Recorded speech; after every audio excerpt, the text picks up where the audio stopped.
வைத்தீஸ்வரன் கோவிலில் சுவாமி தரிசனம் செய்த பாஜக மாநில தலைவர் அண்ணாமலை. கோவிலில் திருமணம் செய்து கொண்ட புதுமண தம்பதிகள் அண்ணாமலை காலில் விழுந்து ஆசி பெற்றனர்.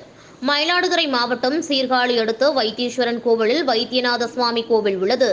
என் மண் என் மக்கள் நடைப்பயணம் மேற்கொண்டுள்ள பாஜக மாநில தலைவர் அண்ணாமலை வைத்தீஸ்வரன் கோவிலுக்கு சுவாமி தரிசனம் செய்ய வருகை புரிந்தார். அவருக்கு கோவில் நிர்வாகம் சார்பில் கட்டளை விசாரணை திருநாவுக்கரசு தம்பிரான் சுவாமிகள் தலைமையில் சிவாச்சாரியர்கள் பூர்ண கும்ப மரியாதை கொடுத்து வரவேற்பு அளித்தனர். தொடர்ந்து சுவாமி அம்மன் அலங்காரத்தில் செல்வ முத்துக்குமார சுவாமி ஆகிய சுவாமி சன்னதியில் சங்கல்பம் அர்ச்சனை செய்து தரிசனம் செய்தார். அவருக்கு கோவில் பிரசாதங்கள் மாலைகள் வழங்கப்பட்டது. முன்னதாக கோவிலில் உள்ள சுத்தாமிர்த தீர்த்த குளம் தீர்த்த தண்ணீரை தெளித்துக் கொண்டு தரிசனம் செய்ய வருகை வந்தபோது கோவிலில் திருமணம் நடைபெற்று முடிந்து புதுமண தம்பதிகள் பாஜக மாநில தலைவர் அண்ணாமலையை சந்தித்து காலில் விழுந்து ஆசி பெற்று புகைப்படம் எடுத்துக் கொண்டனர். அதேபோல் கோவிலுக்கு வருகை தந்திருந்த பக்தர்கள் பலர் அண்ணாமலையிடம் செல்ஃபி எடுத்துக் கொண்டனர். சீர்காழி செய்தியாளர் சாமி பத்மநாபன்.